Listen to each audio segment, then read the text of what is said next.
You've chosen to come along on our Jack the Ripper tour. This is a tour for adults or mature teenagers. Throughout the walk, we will discuss the unsolved, brutal murders of 5 East End prostitutes. There will be detailed descriptions of crime scenes and vivid retellings of the horrific slayings carried out by an unidentified assailant known as Jack the Ripper. This walk will take you back to Victorian Whitechapel, when it was one of the most impoverished locations in the country, and we will tell you the stories of the women who were killed, as well as looking at how the case was handled, why it was never solved, and even theories as to who Jack the Ripper may have been. This Jack the Ripper walking tour begins near Whitechapel Underground Station.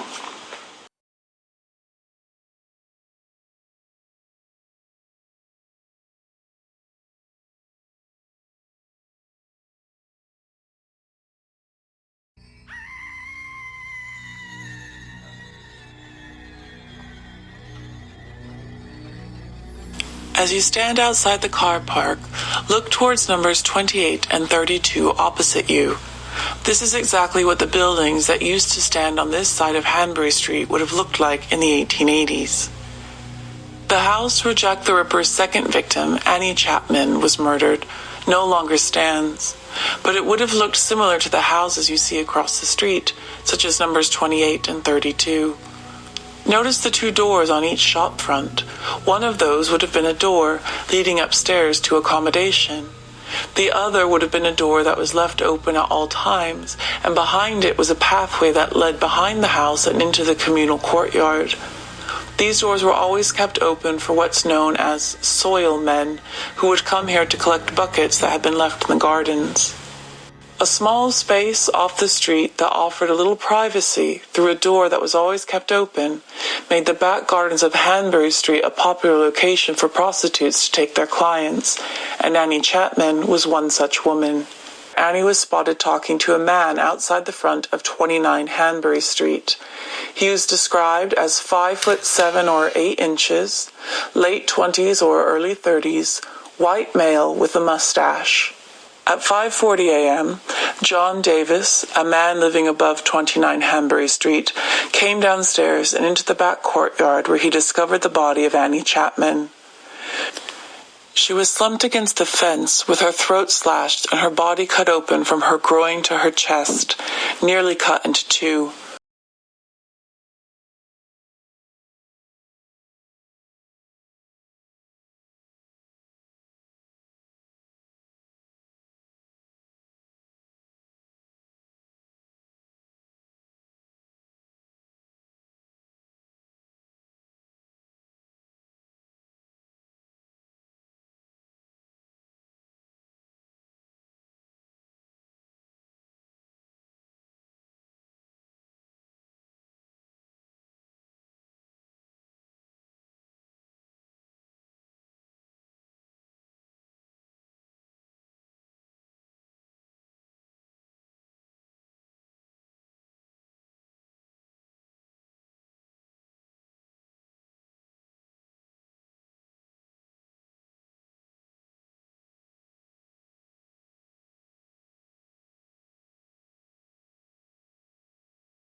Continue down Hanbury Street and turn left onto Wilkes Street. Take the second left onto Fournier Street, lined with original 18th century homes, giving you an idea of how the buildings in this neighborhood appeared in the 1880s. Take a right onto Brick Lane and walk down. Stop when you get to the junction with Thrall Street and you see the Shad restaurant. To get a good view, stand underneath the decorative archway that spans the road and look back at the Shad restaurant.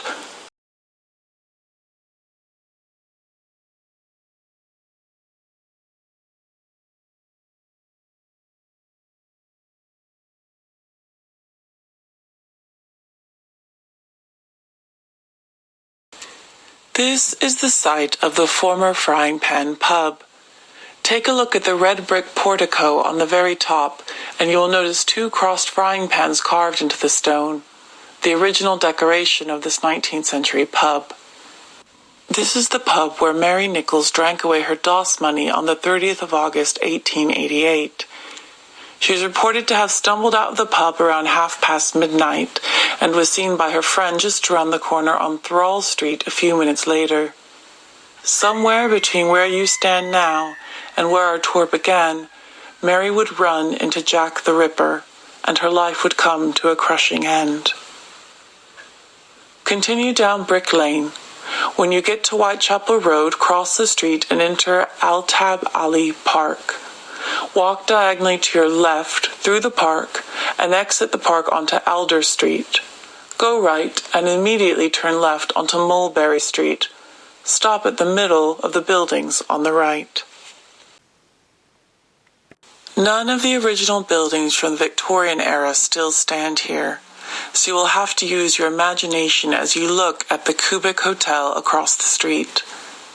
In the 1880s, there was a square of houses here known as Zion Square.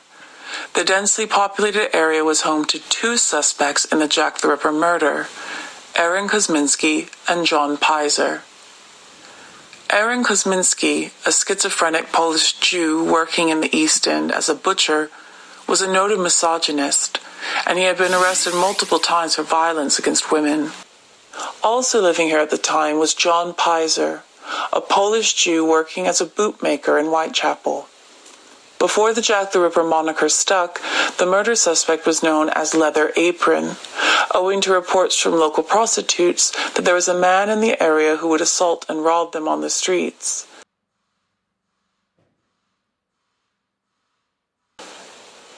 Continue down Mulberry Street and take a right onto Plummer's Row. At the end of the road, turn right onto Coke Street and take the first left into Wayhill Road. When that road ends, turn left onto Commercial Road and take the first right onto Henrique Street, formerly known as Burner Street. Walk along until you come to the Bernard Barron building on your left. You are now standing where Jack the Ripper's third victim would meet her untimely end. Elizabeth Stride was the Ripper's only non-English victim. She'd moved to London from Sweden at the age of 22 and married a local man, John Stride. In the early hours of the 30th of September, a particularly wet and windy London night, a man called Louis Deemschultz was returning with his pony and cart between the pub he ran and another building that stood here, trying to get through a pitch-black passageway to the stables at the back of his pub. In the middle of the alleyway, his horse stopped and shied away. Louis was puzzled. His horse had made this journey in the dark hundreds of times. He climbed down from his seat and began to feel around in the dark, unable to see anything in the blackness. Soon his hands came upon what he had first believed to be a clump of rags. He then knelt down and lit a match to get a better look, spooked by the movement of a person in the alleyway. And when Louis lit that match while he knelt down to investigate the mass on the ground, he was likely standing right in front of the killer.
Retrace your steps to Commercial Street and take a left.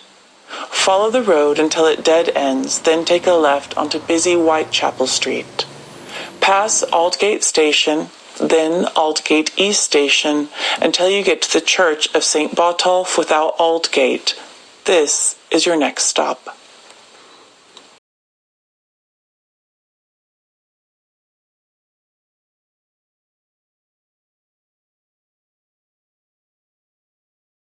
Recently published FBI records, accessible to the public for the first time thanks to the Freedom of Information Act, reveal a detailed criminal investigative analysis that was done by their offices in the 1980s.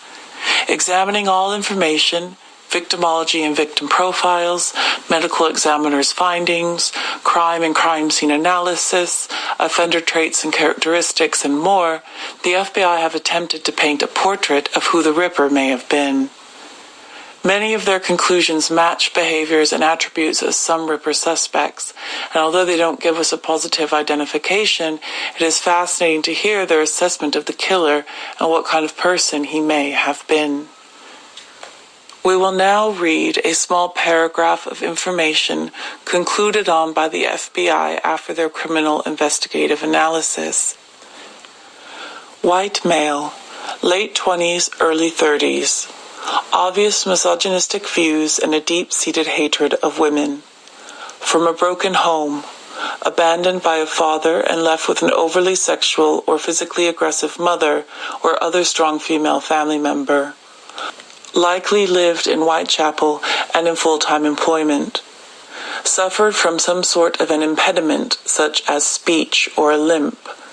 Likely have been picked up by police and interviewed about the Ripper case at least once, if not twice, and was likely to have been known by his victims.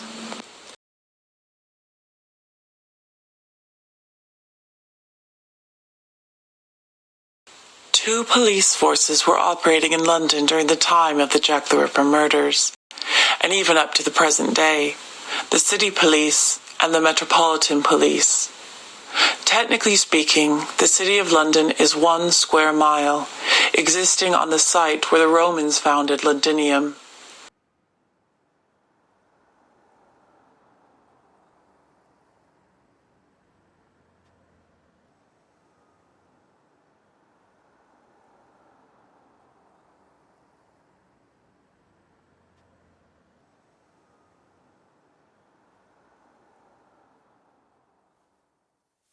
The city has its own mayor, its own laws, and its own police force, the City Police.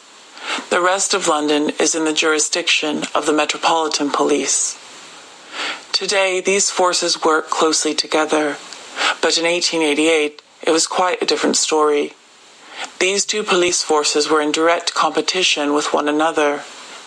Prostitutes could not loiter or stay in a single place for a long time. They had to keep moving. 2, the women were not allowed to approach customers. The customers had to approach them. Up to 200 prostitutes a night continually walked in circles around this church, waiting for clients to approach them. In fact, back then St. Botolph was known as the Prostitutes' Church, and it so happens that Jack the Ripper's 4th victim was last seen alive circling the building you stand in front of now.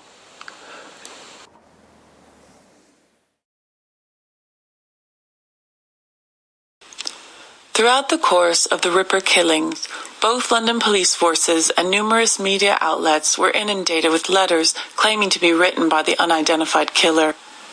Many were quickly dismissed as obvious fakes, but there are a few that have stood the test of time and were believed then, and some even now, to have been legitimately the work of the murderer. The most famous letter, and the one most widely believed to potentially be genuine, is known as the Dear Boss letter. Addressed, Dear Boss, the letter was postmarked and received by the Central News Agency of London on the 27th of September, 1888. Written after the murder of Annie Chapman, the letter was forwarded on to the police, who initially didn't release any of the details of the letter to the public. In this letter, the author mentions that when he kills his next victim, he will cut her ears off.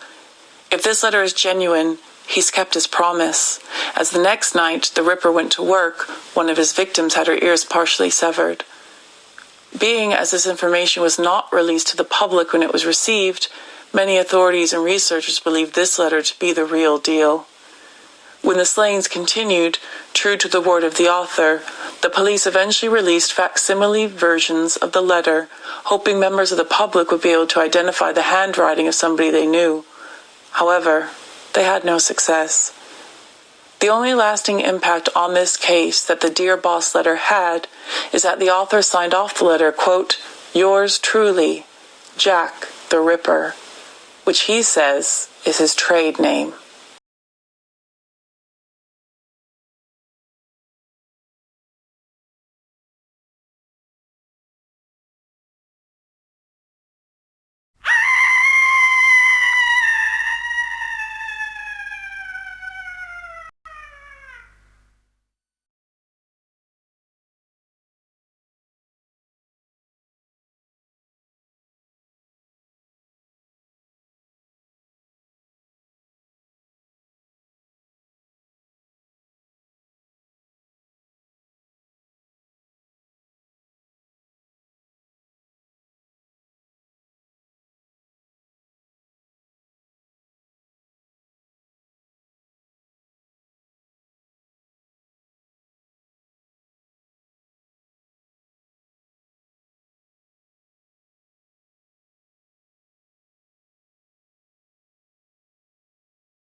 Get back onto the main road with the church on your right and continue on. Take the first right at Aldgate Square and walk along the primary school until you get to St. James's Passage. Today this is St. James's Passage, but in 1888 it was known as Church Passage, leading down to Mitre Square, which at that time was full of warehouses and would soon become the scene of the slaughter of the Ripper's fourth victim. The proximity of this location to St. Botolph's Church leads us to believe that after being interrupted during his slaying of Elizabeth Stride, Jack the Ripper headed straight to the prostitute's church to pick up his next victim, Catherine Eddowes. Although all of Jack the Ripper's victims could all be described as being in the wrong place at the wrong time, Catherine Eddowes' murder really never should have happened. Up until 1 hour before her horrific fate, Catherine was being held in police custody. A known harmless alcoholic, she had reportedly been spotted earlier in the evening entirely drunk, impersonating a fire engine, before collapsing, being unable to stand any longer in her inebriated state. Around 8:30 p.m., a passing police officer, P.C. Louis Robertson, who recognized her, picked her up and took her back to Whitechapel Police Station. He had done this many times before and knew she would sleep off the alcohol in a holding cell. By midnight, Catherine was wide awake and pounding on the door, begging to be let out. Around a half an hour later, Robertson let Catherine go, telling her to go straight home. But instead of going home, Catherine walked right to St. Botolph's Church. An eyewitness report puts Catherine at the entrance of this alleyway at 1:35 a.m. in conversation with a man, said to be around 5 foot 8 inches, with a pale complexion and mustache. He was estimated to be in his late 20s or early 30s, wearing an oversized gray coat, a red neckerchief, and a peak hat.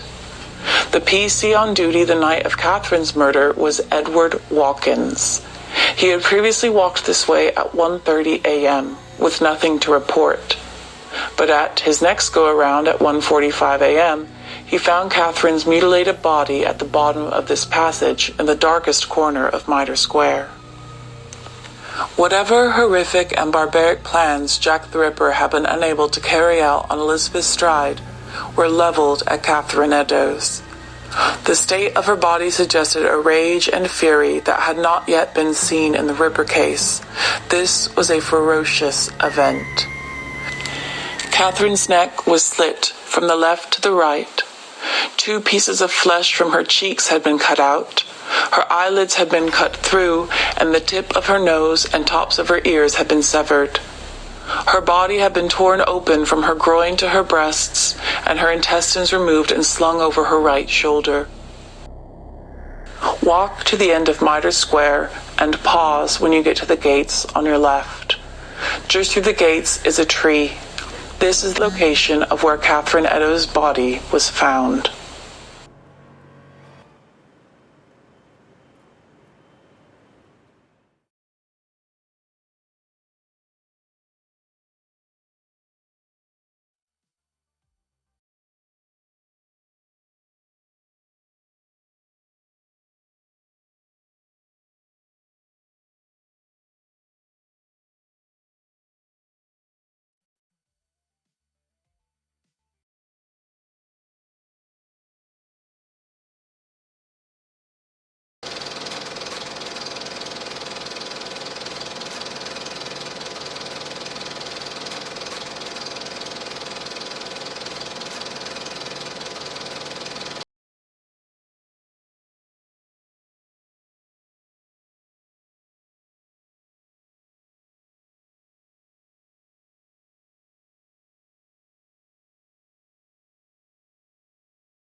Now, turn right onto Mitre Street.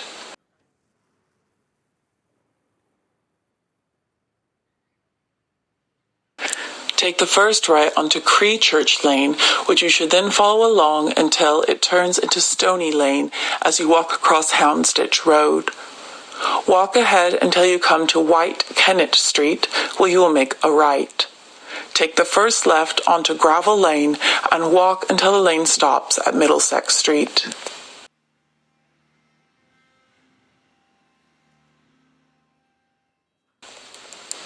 Note that here, as you walk across Middlesex Street, you are leaving City of London Police territory and now entering Metropolitan Police territory. Take a left, then an immediate right onto New Goulston Street. Walk until the street dead ends on Goulston Street.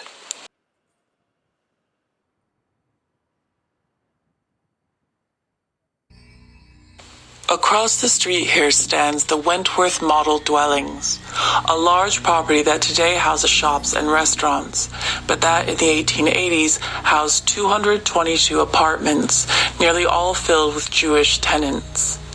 Take a look at the doorway between numbers 40 and 41. This is the very doorway that Jack the Ripper came to almost immediately after murdering Catherine Eddowes.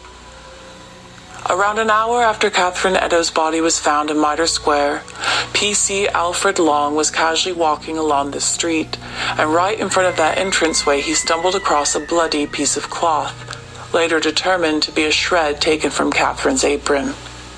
And written in red chalk next to this entryway were the words, "The Jews," spelled Juwes,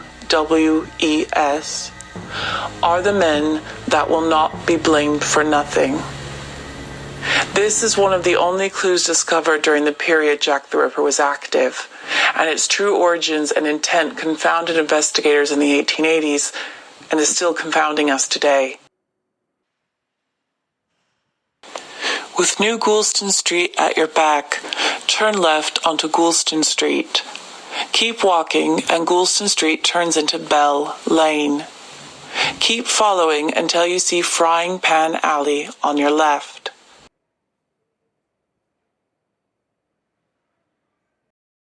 Just past this, still on Bell Street, on your left-hand side, is the old workhouse.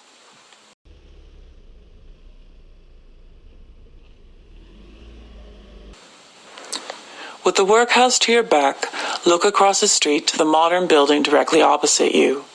This building sits on the site of what used to be Dorset Street and the location of Jack the Ripper's final slaying. In the 19th century, Dorset Street was considered to be the most dangerous street in London, and some said even the entire country. A person walking down that street in the 1880s would unlikely make it all the way down retaining all their possessions, and they'd be lucky to come out alive.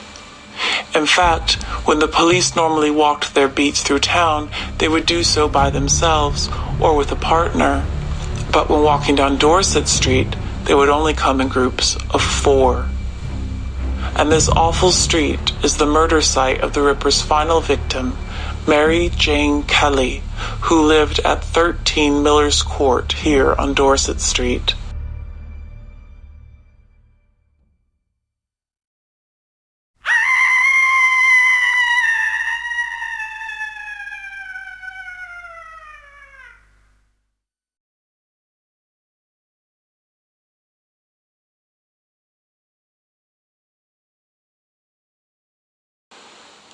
A 24-year-old Irish girl, Mary Jane Kelly, was to be the last of Jack the Ripper's known victims. Her murder was so brutal and the desecration of her corpse so barbaric, the only way she could be identified was by the clothing she had been wearing the night before. The FBI still describes the location of her murder as the most complex crime scene on record, and her mutilated corpse in the room where she died provided the first forensic crime scene photo in history.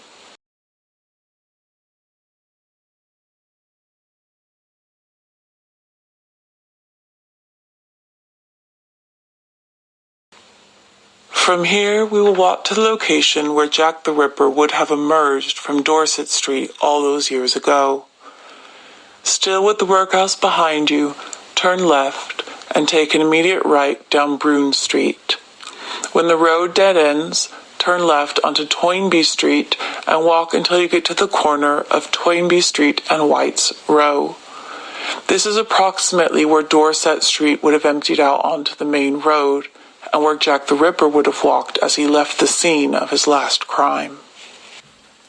Now stop to imagine what Jack the Ripper would have done after brutally savaging Mary Jane Kelly's body beyond all recognition. He would have walked out of her room, headed down Dorset Street and onto the road we are standing on right here. And what would he have seen? Nearly exactly what you are seeing right now. Firstly, St. Christ Church, Spitalfields. The current version of the church was designed by Hawksmoor in the 1720s, and the clock on top of the building was how the people of Whitechapel kept track of the time. Secondly, Spitalfields Market. There's been a market here on this site since the 1600s, originally selling fish, flesh and fowl, and fruit and veg. This version of the market you see today is the same that Jack the Ripper would have seen, as this building was opened by Queen Victoria in 1987, a year before the murders began. And the 10 Bells pub, an integral part of the Jack the Ripper case. All 5 of his victims were known drinkers at the 10 Bells. In fact, Mary Jane Kelly was drinking at the pub the night she met her unfortunate end right across the street. It is the belief of investigators both at the time and now that whoever Jack the Ripper was, it's incredibly likely he was a regular at the 10 Bells. Now cross the street to Christ Church and stand nearby, surveying the buildings here and the unchanged streets surrounding you as we pause to consider who Jack the Ripper may have been. There have been over 300 suspects in the Jack the Ripper murder investigations. For brevity's sake, we will take you down a few of the top suspects. Aaron Kosminski, as detailed previously. Montague Druitt, a school teacher and banker who fit the physical description of Jack the Ripper, and a suicide shortly after Mary Jane Kelly's death led many to believe that he was the culprit, including members of his own family. Walter Sickert, a well-known impressionist artist. He had a known interest in Jack the Ripper, and there is a painting he did of Jack the Ripper's bedroom that he created after spending the night in a room that was said to have been the Ripper's. This interest has led some to believe that he was the Ripper himself, with some accusers claiming many of his paintings are representations of the different Ripper crime scenes. Or what about a member of the royal family? Queen Victoria's eldest son, Prince Albert Victor, Duke of Clarence, has been brought up repeatedly as a suspect. This rumor began in the 1960s, 70 years after his death. The story stated that Albert had inadvertently fathered a child with a young prostitute in the Whitechapel area. Not wanting to bring scandal to the royal family, it was decided that she needed to be killed to be silenced, along with any other women that knew about the baby. Dr. Francis Tumblety, an American quack doctor from upstate New York. He was living in Whitechapel at the time of the murders and largely fits the physical description of Jack the Ripper as given by eyewitnesses. He'd been arrested multiple times in the U.S. for multiple crimes and was well known for his hatred of women, but especially prostitutes, whom he always referred to as, quote, whores. He was picked up and interviewed several times during the Jack the Ripper investigation, having fit the FBI profile quite well. He had been married previously, and the marriage had broken down as his wife began engaging in prostitution. He had an abusive mother and would have been a loner in the area. But he'd been in Whitechapel long enough that he would have been known to the women working the streets. Around the time Mary Jane Kelly was murdered, Francis had been caught by the police engaging in indecent acts, at this time this means homosexual acts, and was let out on bail. Before he could be tried, however, he fled the country. Back in the United States, Tumblety began to display a collection of uteruses preserved in jars that he proudly showed to his dinner guests. Already a wanted man in the United Kingdom, both for his indecent acts and as a Ripper suspect, the UK attempted to extradite him, but the United States argued that there was not enough evidence to suggest he was involved in any murders and refused the request. There are dozens more, and even suggestions of a Jane the Ripper rather than a Jack. But each theory has its supporters and detractors, and the reality of the situation is that it's highly unlikely the killer's identity will ever be positively known.